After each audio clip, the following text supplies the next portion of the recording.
उजड़ियां बागां दे रुखां ते आया मुड़ के बूर। खुदावंद दे विच तुहाडी सलामती ते खैरियत दा मतलूब मैं तुहाडा अपना रफीक आज इस्लाम पेश करदे होए अर्ज गुजार हाँ कि मेरे इस यूट्यूब चैनल नूं सबसक्राइब ते शेयर जरूर करना ताकि आने वाली हर वीडियो तुहाडे तक बर वक्त पहुँच सके।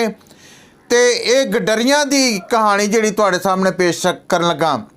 गुडरिए चूंकि जंगल दे विच अपनियां भेडां दी रखवाली करदे ते जदों उन्हां ते एकदम नूर चमकिया ते उन्हां दी एनर्जी बहाल हो गई, उन्हां सारे थकेवें दूर हो गए। एक नवीं रोह उन्हां दे उत्ते नाज़िल हो गई। दस्सिया आ एनर्जी नाल भरपूर ते होए सब थकेवें दूर। एनर्जी नाल भरपूर ते होए सब थकेवें दूर।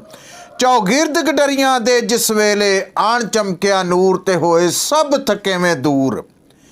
हनेरी रात ते जंगल दे विच, हनेरी रात ते जंगल दे विच शहर नगर तो दूर ते होए सब थकेवें दूर।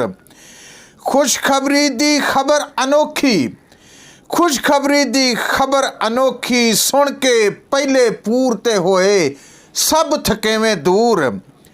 पेशनगोई रब ने कीती, पेशनगोई रब ने कीती नबियां दी मंजूर ते होए सब थकेवें दूर। उजड़े बागां दे रुखां ते, उजड़े बागां दे रुखां ते आया मुड़ के बूर ते होए सब थकेवें दूर। सब मनसूबे हो गए ने, सब मनसूबे हो गए ने इबलीस दे चकना चूर ते होए सब थकेवें दूर। बैतलहम दी चरनी जाके, बैतलहम दी चरनी जाके वेखो नूरो नूर ते होए सब थकेवें दूर।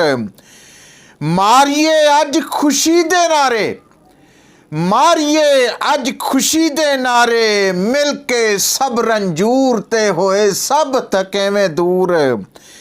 जाके अज रफीक तू अपने, जाके अज रफीक तू अपने रब दा तक जहूर ते होए सब थकेवें दूर। एनर्जी नाल भरपूर ते होए सब थकेवें दूर। एनर्जी नाल भरपूर ते होए सब थकेवें दूर। सब थकेवें दूर होए सब थकेवें दूर। God bless you. खुदावंद तुहानू सारिआं नूं बड़ी बरकत देवे ते अज दा ये खुशियां भरा दिन तुहानू बहुत बहुत मुबारक होवे।